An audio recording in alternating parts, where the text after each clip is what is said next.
ጤና ይስጥልን ውድ አድማጮቻችን፣ ለአሁን ያዘጋጀንላችሁ አጫጭር ዜናዎች ይዘን ቀርበናል። አብራችሁን ቆዩ። ወቅታዊ ታማኝና ፈጣን መረጃዎችን ለመከታተል ቻናላችንን ታይም ሚዲያ ሰብስክራይብ፣ ሼር እና ላይክ በማድረግ ቤተሰብ ይሁን። ይህ ታይም ነው። ጀነራል አልቡርሃንን ጨምሮ የሱዳን የጦር መኮንኖች ለፕሬዝዳንት ኢሳያስ አፈወርቂ ደማቅ አቀባበል አደረጉ። የኤርትራው ፕሬዝዳንት ኢሳያስ አፈወርቂ ማለዳ የሱዳን ጊዜያዊ ዋና ከተማ በሆነችው ፖርት ሱዳን ገብተዋል። ፖርት ሱዳን እንደደረሱም የሀገሪቱ ወታደራዊ መሪ የሆኑት ሌተናል ጀነራል አብዱልፈታህ አልቡርሃን ከከፍተኛ የጦር መኮንኖቻቸው ጋር በመሆን ደማቅ አቀባበል አድርገውላቸዋል። ሌተናል ጀነራል አልቡርሃን በፈገግታ ታጅበው ከፕሬዝዳንት ኢሳያስ ጋር በሚጓዙበት ወቅት የሱዳን የጦር መኮንኖች አንድ እጃቸውን ጨብጠው ወደ ላይ በማንሳት የድል ምልክት ሲያሳዩም ተመላክተናል። ፕሬዝዳንት ኢሳያስ ወደ ሱዳን የተጓዙት ሀገሪቱ ወሳኝ ሁኔታ ውስጥ ባለችበት ወቅት ነው። ፕሬዝዳንት ትራምፕ በሱዳን ተኩስ አቁም እንዲደረግ አዲስ ጥረት እንደሚያደርጉ ባሳወቁት ማግስት ነው። ይህንን ተከትሎ የፕሬዝዳንት ትራምፕ ከፍተኛ አማካሪ የሆኑት ማሳድ ብሉስ ሁለቱንም የሱዳን ተፋላሚዎች ማነጋገር የጀመሩ ሲሆን በጉዳዩ ላይ ተፋላሚዎቹ ተቃራኒ ግብረ ምላሽ መስጠታቸው ይታወቃል። በሱዳን ሰላም ለማምጣት በሚል በአራቱ ሀገራት ማለትም በአሜሪካ፣ ግብጽ፣ ሳውዲ አረቢያ እና ዩናይትድ ኤምሬትስ የተቀረጸው የተኩስ አቁም ምክረ ሀሳብ ተግባራዊ እንዲሆን አሜሪካ ፍላጎት እንዳላት የገለጸ ሲሆን ማሳድ ብሉስም ይህንን ለሁለቱም ተፋላሚዎች በግልጽ አሳውቀዋል። ነገር ግን በሌተናል ጀነራል አልቡርሃን የሚመራው ወታደራዊ መንግስት ይህንን እቅድ እንደማይቀበል በይፋ መግለጹ የሚታወቅ ነው። በተጨማሪም አልቡርሃን በትራምፕ አማካሪ ላይ ያላቸውን ቅሬታ በአደባባይ አሳውቀዋል። ይህ በእንዲህ እንዳለ ተቀናቃኙ የፈጥኖ ደራሽ ኃይል ደግሞ የአሜሪካን ጥሪ በመቀበል የተናጠል የ3 ወር ተኩስ አቁም አዋጅን በይፋ ቢያደርግም ጦርነቱ ግን አሁንም እንደቀጠለ ይገኛል። ሱዳን በእነዚህ ወሳኝ ሁኔታዎች በተከበበችበት ወቅት ፕሬዝዳንት ኢሳያስ ወደዚያ ሳያቀኑ በጀነራል አልቡርሃን ደማቅ አቀባበል አጋጥሟቸዋል።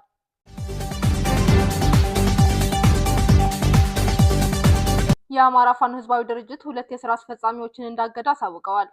የአማራ ፋኖ ህዝባዊ ድርጅት የአማራ ትግል ዘመን ቀያሪ የሆነ ራዕይና መርህ ያለው ማኒፌስቶን መሰረት እንዲኖረው ያደረገ ተገደን የገባንበት የመከላከል ጦርነት በዓለም አቀፍ የጦርነት ህግ ማዕቀፍ እንዲፈጸም ጥብቅ ቁጥጥር የሚያደርግ በውስጥ አሰራሩ ውስጥ ዲሞክራሲና የህግ የበላይነት ያሰፈነ በዓለም አቀፍ ማህበረሰቡ ዘንድ ክብርንና እውቅናን ለመጎናጸፍ የበቃ አታጋይ ድርጅት ነው ብሏል ባወጣው መግለጫ።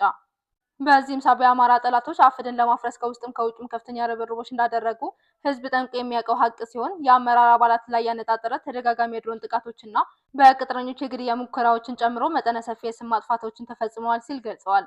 በተጨማሪም የውስጥ ካድሬዎችን በገንዘብና የተለያዩ መደለያዎች በማማለል ትግሉን ለመጥለፍ በተደጋጋሚ ሙከራዎች የተደረጉ ሲሆን በዚህም ሂደት ውስብስብ ክስተቶችን በጥበብ በማለፍ አፍድ የአመራር ብቃቱን ለጠላት በተግባር አሳይቷል ብለዋል።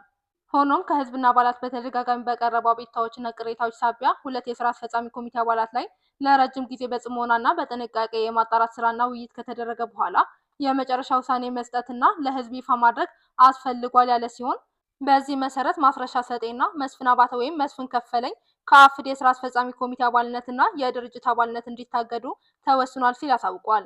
ሁለቱ ግለሰቦች ከየትኛውም ተቋም ጋር ተገናኝተው በድርጅቱ ስም በግል እንዲናገሩ ውክልና ተሰጥቷቸው እንደማያውቅና በተጨማሪም በአፍድ ጎጃም ጠቅላይ ግዛት እዝ ውሳኔ መሰረት ኢንጂነር አሻግሬ ባዬ የእዙ መሪ ሆኖ እንደተመደበ አፍድ ባወጣው መግለጫ አመላክቷል።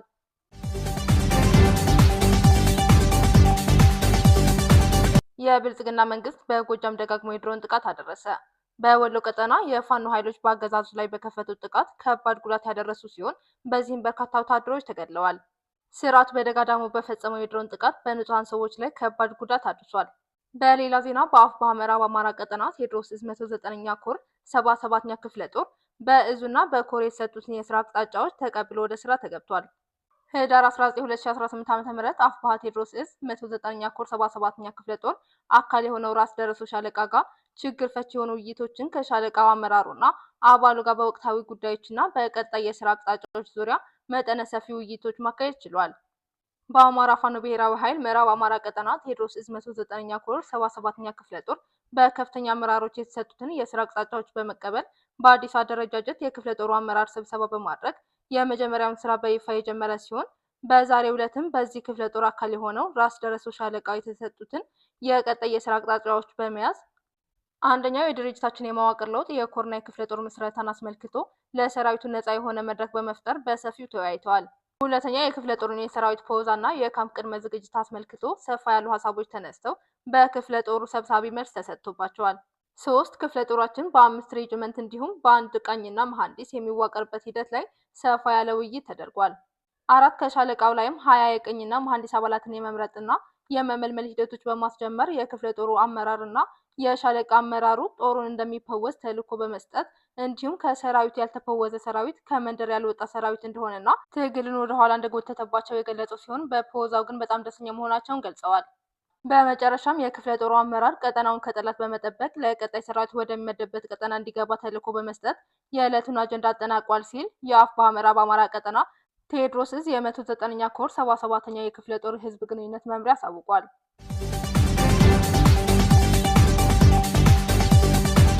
ከህዳር ወር ጀምሮ ለመምህራን ደሞዝ እንደማይከፈል የአማራ ብልጽግና ገለጸ። የአማራ የህልውና ትግል ከጀመረ ጊዜ አንስቶ በክልሉ ትምህርት ተቋርጦ መቆየቱ ይታወቃል። ይህን አስመልክቶም የተማሪ ወላጆች አቤቱታ በመበርከቱና የትውልዱ የእውቀት ድህነት አሳሳቢ በመሆኑ የአማራ ፋኖ ብሔራዊ ኃይል ያለፉ ተሞክሮዎችን በማጥናት ከዚህ በፊት ዓለም ላይ የነበሩ የትጥቅ ትግል እንቅስቃሴዎችንና በወቅቱ ትምህርት ይሰጥበት የነበሩ ተሞክሮዎችን በማየት የተሻለ በሚል ደረጃ ውሳኔ አስቀምጦ ለዓለም አቀፍ ተቋማትና ድርጅቶች እንዲሁም ሀገሪቱ እየመራው ነው ለሚለው አሸባሪ መንግስት አሳውቋል። ለዚህ ጥሪ ምንም አይነት ምላሽ ያልሰጠውና የአማራ ምሁራዊ ዘር ማጥፋት ፈጻሚ ብልጽግና ከአማራ ፋኖ ጋር ምንም አይነት መግባባት ላይ ሳይደርስ ቅድመ ሁኔታዎችንም ሳይቀበል የምስራቅ ጎጃም ዞን ትምህርት መምሪያ መምህራንን ፋኖ ባለበት ቀጠና ገብታችሁ ትምህርት የማትጀምሩ ከሆነ ከህዳር ወር ጀምሮ ደሞዛችሁ ይቋረጣል በማለት ለወረዳዎቹ ጽህፈት ቤትም ማስጠንቀቂያ ያዘለ ደብዳቤ ጽፏል።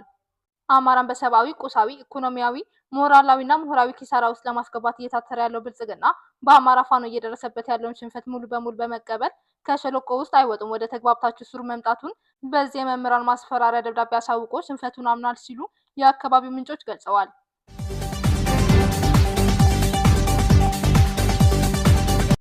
ፕሬዚዳንት ዶናልድ ትራምፕ ዛሬ ባወጡትና በትሩዝ ሶሻል ሚዲያቸው ላይ የለቀቁት ያልተጠበቀና እጅግ ጠንካራ መግለጫ በቬንዙዌላ ላይና ዙሪያው ያለው የአየር ክልል ሙሉ በሙሉ መዘጋቱን አሳውቀዋል።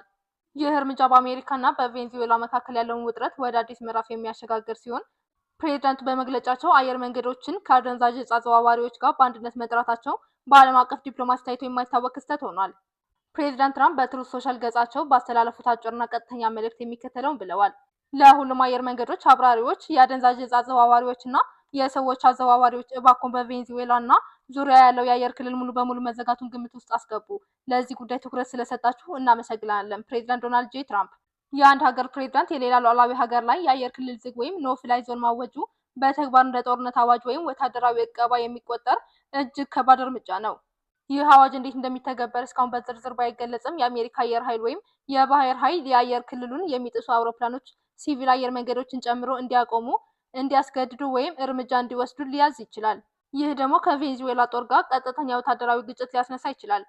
ይህ ውሳኔ በደቡብ አሜሪካና በካሪባን አካባቢ የሚደረጉ የሲቪል በረራዎች ላይ ከፍተኛ መስተጓጎል ይፈጥራል። አየር መንገዶች መስመራቸውን በአስቸኳይ ለመቀየር ወይም በረራዎችን ለመሰረዝ ይገደዳሉ። ፕሬዚዳንቱ አደንዛዥ ዕፅና የሰዎች አዘዋዋሪዎችን የንግድ አየር መንገዶች ጋር በአንድነት መጥቀሳቸው አስተዳደሩ በቬንዙዌላ መንግስት ላይ ያለውን ህገወጥ የሚል አቋም የሚያጠናክርና ለወታደራዊ እርምጃ ምክንያት ለማቅረብ የታለመ ሊሆን እንደሚችል ተንታኞች ይገልጻሉ። በአሜሪካና በቬንዙዌላ የኒኮላስ ማዱሮ አስተዳደር መካከል ያለው ግንኙነት ለዓመታት የሻከረ መሆኑ የሚታወቅ ሲሆን ይህ አዲሱ የፕሬዚዳንት ትራምፕ እርምጃ ክልላዊ መረጋጋትን በከፍተኛ ሁኔታ ሊያናጋ እንደሚችል ተሰግቷል። ዓለም አቀፍ አየር መንገዶችና የዓለም አቀፍ የሲቪል አቪዬሽን ድርጅት ወይም አይሲኤኦ እስካሁን በጉዳዩ ላይ ይፋዊ ምላሽ አልሰጡም። ውድ አድማጮቻችን ለአሁን ያልናቸው አጫጭር ዜናዎች እነዚህ ነበር። በቀጣይ እስከምንገናኝ ሰላም በያላችሁበት። ለተጠናቀረው ዘገባ መቅደስ አድማሱ ነኝ ለታይም ሚዲያ አዲስ አበባ።